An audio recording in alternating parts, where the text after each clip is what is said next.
Muchos dicen que la escuela no les está enseñando a los chicos a pensar. Yo creo que es mucho peor. Les estamos enseñando a no pensar. Yo soy investigadora en educación y uno de mis pasatiempos es recorrer escuelas y recoger todas las preguntas que aparecen en los pizarrones. Me encantan los pizarrones porque son como una manera de meterme como una espía un ratito a lo que pasa en el aula. Son una gran ventana a lo que está pasando. Yo me dedico a investigar cómo se enseñan las ciencias naturales en las escuelas, desde el jardín de infantes a la universidad, y pensar maneras de mejorar eso. Y en general me encuentro con todas preguntas muy parecidas, todas cortadas por la misma tijera. Les cuento algunas, de paso, vean si se las saben. ¿Qué es una célula? ¿Cuáles son sus partes? Te iban bien, ¿no? ¿Qué es la nutrición? ¿En qué se diferencia de la alimentación? ¿Qué tipos de formas puede tomar la energía? ¿Cuántas capas tiene el planeta Tierra? A ver, con esta los mato. ¿Qué dice la primera ley de Newton? Y esta última, pongo plata, apuesto a que todo el mundo alguna vez la estudió en la escuela y que muy poquitos me la podrían responder hoy. ¿Cuáles son las fases de la mitosis? Horror, ¿no? ¿Qué tienen en común todas estas preguntas? Son preguntas fácticas. Son preguntas que se responden con un dato, con un hecho, con una definición. Son preguntas cuya respuesta busco en un libro, la copio, aunque no la haya entendido del todo, me la olvido mañana, si quiero. ¿Está mal que estén estas preguntas en los pizarrones? Yo no creo que esté mal. De hecho, está bien. Queremos que los chicos salgan de la escuela sabiendo que es una célula, sabiendo que de distintas formas puede adoptar la energía. El problema no es que estas preguntas estén en los pizarrones. El problema es que estas son las únicas preguntas que están en nuestros pizarrones. Les voy a mostrar un ejemplo de mi pizarrón favorito. Miren el extremo ya. Yo les leo, que está chiquito. Dice, con ayuda del libro, además, respondan el siguiente cuestionario. Pregunta A. ¿Las células intervienen en el proceso de crecimiento? ¿Cuál es la respuesta a esa pregunta? Y sí, señor. Pregunta B. ¿Las células se reproducen? Y sí, también, ¿no? Y si vamos a la formación docente, el escenario es bastante parecido. Hace 2 años hicimos una investigación en un instituto de formación de profesores muy prestigioso del norte de Argentina.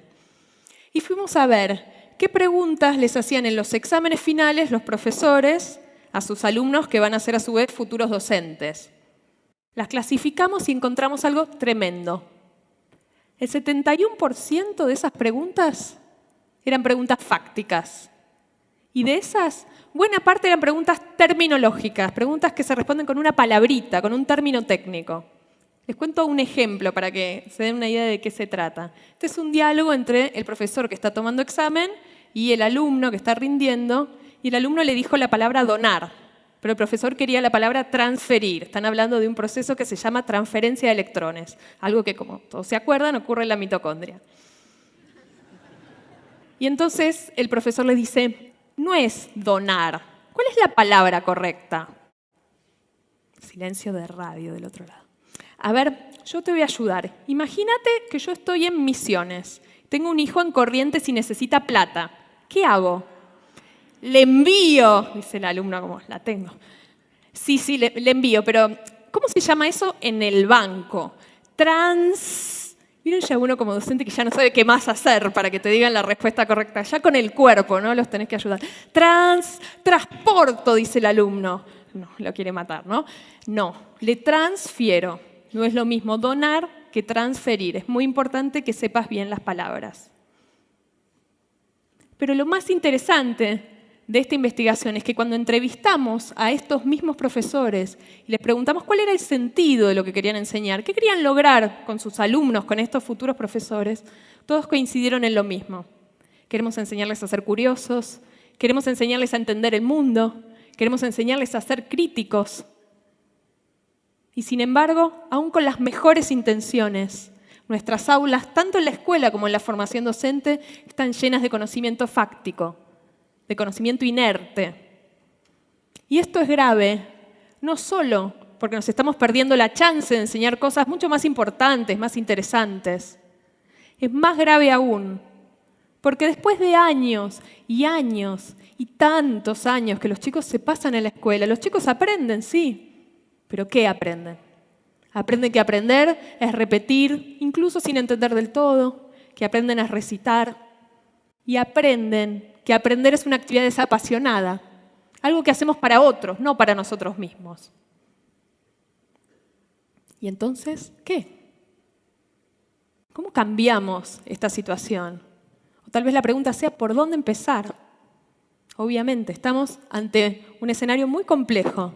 Tiene muchas causas. Algunas de las causas son sumamente profundas. Pero una de las cosas que aprendimos en estos años, de trabajar mucho con escuelas, es que una de las claves está justamente en ponerle foco a las preguntas, en transformar esas preguntas fácticas, esas preguntas muertas, en preguntas para pensar, en casos, en desafíos, en problemas que presenten cuestiones intrigantes, que uno le den ganas de responder. Les voy a contar 2 ejemplos de cómo sería, 2 ejemplos que usamos mucho con las escuelas. El primer ejemplo es una pregunta clásica de la escuela primaria, pregunta fáctica si las hay. ¿Cuáles son las características de los seres vivos? Y ahí todos aprendimos a repetir como loros. Voy a ver si me ayudan. Los seres vivos nacen, crecen, se reproducen y finalmente... Muy bien, todos han ido a la escuela acá, genial. Esto lo dicen los libros de primer grado. Cuando los chicos son más grandes les decimos medio que lo mismo, solo que agregamos un par de viñetas más. Por ejemplo, los seres vivos tienen células, respiran, responden al medio. Miren cómo sería una pregunta para pensar sobre esta misma idea de que los seres vivos tienen ciertas características en común que los definen. Resulta que ayer estaba cocinando pan en casa. Estaba cocinando y de repente me di cuenta de que, me faltaba la levadura. Y me fui al súper a comprar levadura nueva. Agarré de la heladera. Cuando estaba en la cola para pagar, una señora me miró y me dijo, medio en secreto, me dijo, hey, cuídala mucho a esa levadura, no se te vaya a morir. Yo la miré, mirá que la levadura es un ser vivo. Yo la miré y le dije, señora, discúlpeme, ¿usted tiene algún problema? ¿Cómo esta levadura, esta pastita que tengo acá, va a ser un ser vivo? Esto no se parece a ningún ser vivo que yo conozca. Y me fui. Pagué primero y me fui. Y mientras iba caminando a casa me quedé pensando, si la señora tuviera razón, ¿cómo podría yo averiguar si esta levadura es o no es un ser vivo?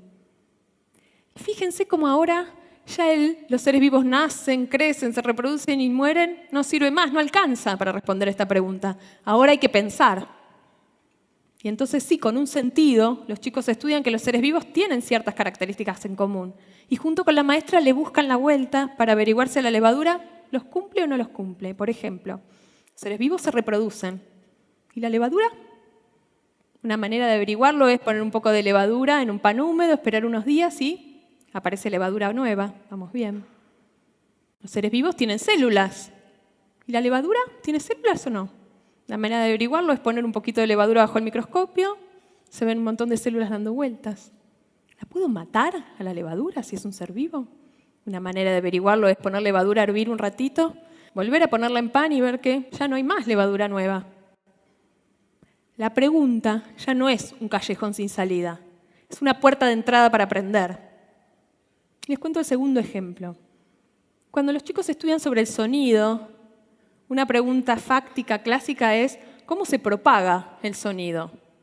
Y los chicos aprenden lo que cuenta este manual de acá, que los sonidos se propagan por un medio, ese medio puede ser líquido, sólido, un gas, ese medio tiene que vibrar, el sonido se propaga en forma de ondas, en distintos medios se propaga a distintas velocidades, en el vacío no hay sonido, copian, lo cuentan en una prueba, algunos lo entienden más, menos, fin de la cuestión.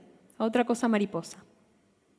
Miren cómo sería una pregunta para pensar sobre esta misma idea de que el sonido tiene que viajar por un medio que vibra. Y para eso tienen que hacer 1 minuto de memoria, volver a su infancia. ¿Alguna vez jugaron con teléfonos caseros? Seguro que sí, ¿no? Si no jugaron, es una pieza carísima, sofisticadísima de tecnología, algo como esto. Si no jugaron nunca, este es el momento. Cuando vuelvan hoy a sus casas es muy divertido, muy adictivo. Y de hecho eso fue lo que les pasó a Agustín y a Violeta, 2 hermanos que habían estado toda la tarde en el patio de su casa jugando con teléfonos caseros. Y de tanto jugar y jugar, hubo algo que les llamó la atención. El teléfono, para andar, siempre tenía que estar con el hilo bien estirado. Si el hilo estaba colgando, no funcionaba más. Y se pusieron a discutir. ¿Por qué estaría pasando eso? Y Agustín decía, yo sé, Viole, en realidad lo que pasa es que si el hilo está colgando está flojo, no tiembla, y por eso no llega el sonido. Pero Violeta no estaba para nada de acuerdo. Decía, nada que ver, Agus. Lo que pasa es otra cosa. Cuando el sonido va por el hilo que está flojo, llega abajo, ¡ping!, se cae al piso y no puede volver a subir. Y así se quedaron discutiendo. ¿Cómo podemos hacer para saber quién de los 2 hermanos tiene razón? Y de nuevo, la pregunta abre el camino para aprender y para explorar. Esta pregunta la armé después de trabajar mucho con chicos de primaria, con teléfonos caseros, y siempre pasaba algo parecido a lo que les pasaba a Agustín y Violeta. Muchos de los chicos, les diría, la mitad de la clase, siempre estaban convencidos de que el sonido se caía al piso y no podía volver a subir. Y entonces así, los chicos en grupos se tienen que romper la cabeza para buscar una manera de ver quién de los 2 hermanos tiene razón. Y siempre, alguno de los grupos llega a una solución que es simple pero brillante. Poner el teléfono en posición vertical, parado, con el hilo bien tirante. Hablar desde abajo y escuchar desde arriba. Si Violeta tiene razón y el sonido no puede trepar, ¿qué va a pasar? No se va a escuchar nada. Si en cambio el que tiene razón es Agustín, va a pasar lo contrario, se va a escuchar fenómeno. Lo más lindo de estas preguntas para pensar, creo yo, es que los chicos no solo aprenden ideas, conceptos importantes sobre cómo funciona el sonido, los seres vivos o el tema que fuera. Aprenden capacidades de razonamiento que los van a acompañar toda la vida. Aprenden a debatir, aprenden a resolver problemas junto con otros, aprenden a analizar datos, aprenden a discernir entre distintas explicaciones, aprenden a pensar. Pero esta idea de las preguntas para pensar no es nueva en educación. Sin embargo, estamos lejos, muy lejos de que esto sea una realidad en todas las escuelas. Pero la gran noticia es que cuando eso pasa, los resultados son maravillosos. Y les quiero mostrar unos. Estos son los resultados de un programa que venimos llevando a cabo desde el año 2007. Un programa que se llama Escuelas del Bicentenario, por el que pasaron más de 130 escuelas públicas de la franja más pobre de toda la Argentina. Al principio del programa les tomamos una prueba a los chicos, todas con preguntas para pensar. Les fue horrible. Muy poquitos de los chicos podían responderlas. Después de 4 años de trabajar con cada escuela, con los maestros y los directores, reformulando cada uno de los temas de todo el programa con preguntas para pensar, los resultados fueron diametralmente opuestos, maravillosamente mejores. Ahora sí, casi todos los chicos podían responder estas preguntas. Y lo más lindo es que decían que eran re fáciles. No eran nada fáciles, eran re difíciles. Lo que pasa es que habían estado trabajando así con sus maestros todo el año. Por eso cuando yo miro estos datos, siento que tenemos entre manos una gran oportunidad, pero también un gran deber. Porque lo que nos dicen estos datos es que el cambio es posible. No que es fácil, no es nada fácil. Es difícil, requiere un montón de esfuerzo, requiere estrategia, requiere hacer las cosas bien, pero es posible. Y es posible en escuelas reales, potenciando a los maestros y profesores que tenemos hoy en el sistema educativo. Es posible con los chicos que tenemos hoy en la escuela. Y es posible en tiempos razonables. Nuestras escuelas hoy están enseñando a no pensar. Pero tenemos entre manos la chance y también la urgencia, creo yo, de ayudar a los chicos a reconectarse con el sentido y con el disfrute de su aprendizaje. Llenemos las escuelas de preguntas para pensar. Muchas gracias.